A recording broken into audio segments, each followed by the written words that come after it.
চলেন কোরআন আমাকে বুঝায় আল্লাহ সালাম দিবে, সালাম কওলাম মির রাব্বির রাহিম। যুবক হারায় গেছো দুনিয়া দেখা, গন্দা জিনিস দেখা, হায় হায় হায় হায়। অথচ তোমার যৌবন দিছিল এই জন্য মুহাম্মদুর রাসূলুল্লাহর তরিকা দ্বারা, আদর্শ দ্বারা তুমি যুবক, ওই যুবক হবে, জমিনে চলবে, আর আল্লাহ বলবে ইন্নী উবাহিল মালাইকাতা বিশাব্বিস সালেহ। তোমাকে দেখায় আল্লাহ বলবে আমি তোমাকে নিয়ে ফেরেশতাদের উপরে গৌরব করি। তোমাকে দেখাবে আর আল্লাহ বলবে আরশের নিচে তোর জন্য গ্যালারি রাখা আছে, সুপার ডিলাক্স গ্যালারি। এই দুনিয়ার গ্যালারি, জান্নাতে সব রাখা আছে। কি চাও তুমি? ভাবছো জান্নাতে গান নাই, দুনিয়ায় শুনে নেই জান্নাতের গান? সময় নেই আমার হাতে, তোমাকে আমি জান্নাতের গান শোনাইতাম। জান্নাতেই দুনিয়ার গান। দুনিয়ার সিঙ্গার রে সিঙ্গার বলা হয় না, এটি তো ফিঙ্গার, সিঙ্গার না। সিঙ্গার তো আল্লাহ বানায় রেখা দিছেন, উপরে রাখা আছে জান্নাতে। শোনাবে, তারপরে আল্লাহ জিজ্ঞাসা করবে কেমন শুনলি? তুমি চিৎকার দিয়া বলবে লাকানাল মাউতু লামুতনা রব্বানা। এমন আওয়াজ, মৌত থাকলে আওয়াজের ঝংকারে মরে যেতাম। আল্লাহ বলবে এই আওয়াজও কিছু না। ও যুবক, তোমাকেই তো এই আওয়াজ দিবে আল্লাহ জান্নাতে যাওয়ার পরে। সৌতা দাউদ, তোমার গলার আওয়াজ দাউদ আলাইহিস সালামের মতো হবে।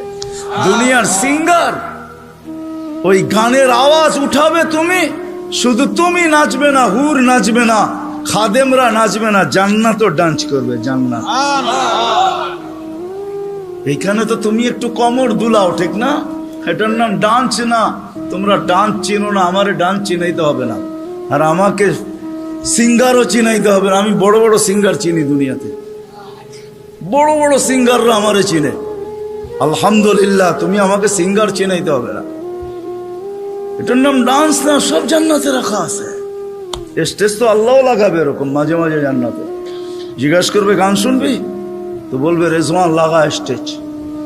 প্রথম শোনাবে ফেরেশতা, আল্লাহ বলবে এরতে সুন্দর, তো বলবে আল্লাহ। তারপর আল্লাহ ডাকবে তালিয়া দাউদ, দাউদ আলাইহিস সালাম আসবে, বলবে এর চেয়ে সুন্দর। তারপরে আসবে আমাদের নবীজি, আল্লাহ বলবে এর চেয়ে সুন্দর। আল্লাহ বলবে রিজওয়ান ইরফাইল হিজাব, এখন আমি শোনাবো। প্রতি শুক্রবারে আল্লাহ দাওয়াত খাওয়াবে। দাওয়াত কেমন হবে? সবচেয়ে বড় হাতিয়ার যেটা দিছেন, একের ভিতরে 100 বানায়া আমাদের রসুলের জন্য, নাইলে কোনো দিন কারোর জন্য দিতেন না। আমি তো সব জায়গায় বলি, আল্লাহ কোন উম্মতকে 1.25 লক্ষ উম্মত আসছে, 312 জন রসুলের উম্মত আসছে, কাউকে আল্লাহ ডাইকা নেওয়ার দায়িত্ব নেন নাই। নামাজ দিছেন, টাকার দায়িত্ব নাই, বলছি পড়লে পড়বা, না পড়লে না পড়বা। কিন্তু আমাদের নবীজির কারণে আল্লাহ আমাদেরকে ডাকার দায়িত্ব নিছেন। 5 ওয়াক্ত নিজে ডাকে, বন্ধুর দিলকে শান্ত করার জন্য। আমার মনে হয় বন্ধুর দিলকে শান্ত করার জন্য, কেননা মুসা আলাইহিস সালাম 5 ওয়াক্ত মানতে পারতেছিলেন না। আমি এর চেয়ে অভিজ্ঞ আপনি, আমি 2 ওয়াক্ত পড়াইতে পারি না, 5 ওয়াক্ত আপনার উম্মত পড়বে না, আবার যান কমায় নিয়ে আসেন। আল্লাহ রসুল বলছে লজ্জা লাগে, কিন্তু মনে মনে ভাবতে ছিলেন অভিজ্ঞ লোকটা বলতেছে, আমার তো লজ্জা লাগে। অভিজ্ঞ লোকটা বলতেছে নামাজ মনে হয় আমার উম্মত পড়বে না। তো আল্লাহ বলছে বন্ধু চিন্তা করেন না, আমি ঘুমের থেকে উঠে নিয়ে আসবো। নাইলে ফজরে কেন আজানে বলা হয় আসসালাতু খায়রুম মিনান নাওম? চিন্তা করেন না, আমি উঠে নিয়ে আসবো। একের ভিতরে 100 দিয়া দিছেন।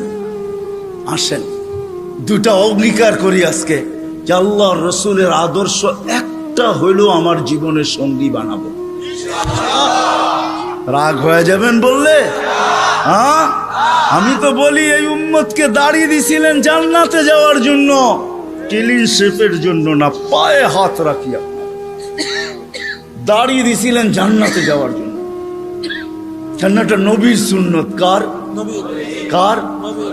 আর যদি সাদা বানাইতে পারেন তাহলে তো কোনো কথাই নেই, কথাই নেই। নাইলে ওলামা কোত্থেকে বলে মুহাদ্দিসে কাবির মারা গেছে, আল্লাহ জিজ্ঞাসা করছে বুড়া কি নিয়ে আসছত? কয় কিচ্ছু নিয়ে আসি নাই। কয় খালি হাতে? কয় না। তাহলে কি নিয়ে আসছত? কয় সাদা দাড়ি। না শোনেন না ওস্তাদদের থেকে? আল্লাহ জিজ্ঞাসা করতেছে সাদা দাড়ি মানি? কয় কেন, আপনি জিবরিলকে বলেন না? জিবরিল আলাইহিস সালাম আমাদের নবীজিকে বলেন না? নবীজি আবু হুরায়রাকে বলেন না, আবু হুরায়রা অমুককে বলেন না, অমুককে বলেন না, উনি আমাকে বলে নাই, সনদ শুনাইতেছেন। আপনি নাকি সাদা দাড়ি দেখলে লজ্জা পান? তা আল্লাহ আয়েশা দিয়া বলছে সবাই সত্য বলছে, আমিও সত্য বলছি, মাফ করে দিলাম। যাও, আমি তো বলি দাড়ি দিছে জান্নাতে যাওয়ার জন্য, ক্লিন শেপের জন্য না। দাড়ি ক্লিন শেপ করলে আপনি ইয়ং হবেন। রাগ হয় না, পায়ে হাত লাগে, রাগ হয় না। আপনারা আমাদের এই পোশাকের উপরে আঙ্গুল উঠাইতে পারেন, কিন্তু আমি সারা দুনিয়া ঘুরা বলি আজ পর্যন্ত কেউ আঙ্গুল উঠা নাই প্রশংসা করা ছাড়া। আমার সমাজ আঙ্গুল উঠাইতে পারে, রিক্সাওয়ালা পর্যন্ত কাঠমোল্লা বলতে পারে, এই পোশাককে আজ পর্যন্ত কেউ আঙ্গুল উঠায়। দুনিয়ার এরকম কোন নামি দামি এয়ারপোর্ট নাই যেখানে আমি ক্রস না করছি। দুনিয়া আমাকে চিনে, এই পোশাকের আজ পর্যন্ত কেউ আঙ্গুল উঠায় নাই। বরং হাসতে আর বলছে তোর ড্রেসটা বড় সুন্দর। শুধু ড্রেস, অহংকারে বলতেছিল, এরকম টুপি নিয়ে বলছে your cap is very nice, তোর টুপিটাও বড় সুন্দর। 4 থেকে 500 মাদ্রাসা আছে ছোট বড়। এই জন্যই তো আমাদের দেশ নড়ে চড়ে পড়ে না। আমাদের 2টা ডিফেন্স আছে, 2টা। একটা রাতের ডিফেন্স, যে ডিফেন্স দুনিয়ার কোথাও নেই। চ্যালেঞ্জ আমার সাথে, রাতের ডিফেন্স বোঝেন? 30,000-এর উপরে হেফজোখানা আছে, যেটা রাতের ডিফেন্স। যারা 4টার সময় ওঠে, আপনি জানেন না ওই ডিফেন্স কত বড় ডিফেন্স। নিজামুল মাওলারে জিজ্ঞেস করে দেখেন, অনেক পিছিয়ে আপনাকে চলে যেতে হবে। নিজামুল মাওলা যখন মাদ্রাসা বানাইতেছিল, তখন বাদশাকে বলতেছিল, কেউ বুঝাইতেছিল এত মাদ্রাসা কেন বানায়? তো বলছে, বাদশাহ, দেশের জন্য 2টা ডিফেন্স লাগে, একটা দিনের একটা রাত্রের। দিনেরটা তো আপনি বানায়া ফেলছেন, সর্বলাইনের ডিফেন্স আছে, আমি রাত্রেরটা বানাইতেছি। আমিও বলি এই জন্য, গত সোমবারের আগের সোমবারে ইন্দোনেশিয়ায় ভূমিকম্প আসছে 5.5 সুমাত্রায়। দেখেন কয়জন লোক মারা গেছে, এখন নেটে সার্চ দিলে পাবেন। 48 জন জায়গায় মারা গেছে, কতগুলো বাড়ি বিধ্বস্ত হয়েছে। বাংলাদেশে 5-6 বছর আগে 7.8 ভূমিকম্প আসছে। নেটে সার্চ দিয়া দেখেন আপনি দুনিয়ার কোন দেশে 7.8 ভূমিকম্প আসছে আর কোনো বিপর্যয় হয় নাই। চ্যালেঞ্জ, দুনিয়া যদি আমাকে দেখাইতে পারে, আপনার জুতা আমার গাল। বাংলাদেশ দেখাইতে পারবে 7.8 ভূমিকম্প আসছে 5-6 বছর আগে। 31st নাইটের পরের দিন রাত্র 5:05 শুধু একজন মারা গেছে, তাও লাভ, বিল্ডিং থেকে লাভ দেওয়ার কারণে, কিচ্ছু হয় নাই। 10 নম্বর মহাবিপদ সংকেত আসছে আমাদের দেশে, কিচ্ছু হয় না, কয়েকটা কলা গাছ পড়ছে। আমি ঢাকায় বৈশা বলতেছি না, ওই রাত্রে আমি পাথরঘাটা ছিলাম, পাথরঘাটা, যেইখান দিয়া বুলবুল ঢুকছে। আমাদের ইস্তেমা চলতেছিল, দুপুরে আমি বয়ান করে দোয়া করে শেষ করে দিছি। পাথরঘাটায় রাত্রে ফিরবো কি করে? আমি ওই দিন রাত্রে ছিলাম, 7-8টা টিন আমার মাথার উপরে ছিল, আমার সাথে 1-150 লোক ছিল। বুলবুলরে আমি আমার চোখে দেখছি, কিচ্ছু হয় না, একটা টিনে একটু ব্যাকাও করতে পারে নাই। সকালে উঠা দেখছি কয়েকটা কলা গাছ রাস্তায় রাস্তায় পড়ে আছে। এটা হলো ওই দেশ, যেই দেশের ভিতরে রাত্রের ডিফেন্স 100-এ 100। 30,000-এর উপরে হেফজোখানা। 1-150 পাওয়া যাবে শুধু 2,500-এ। রাত্রে 2:30টার সময়, 3-4টার সময় মাদ্রাসার ছেলেরা ওঠে হেফজোখানা, আল্লাহর কালাম পড়ে, কালাম। এক ডিফেন্স এই দেশের দিয়া। রাত্রে 4টার সময় ঘুমান, আপনি কোত্থেকে দেখবেন? আমার কথা সত্যায়িত হবে যদি চোখ অর্জন করতে পারেন, আর 4টায় উঠা বাংলাদেশের আকাশ দেখতে পারেন। এই জন্যই বাংলাদেশে আসে বিপর্যয়, আসে ফুটবল। দেওয়ালে যেরকম বল বাড়ি খায়া ডাইনে বামে যায়, আমাদের জমিনের সাথে টাচ খায়া ডাইনে বামে চলে যায়, নড়ে চড়ে পড়ে না। আমার বিশ্বাস যতদিন এই পরিবেশ থাকবে, কোনো বিপর্যয় এই দেশে হবে না।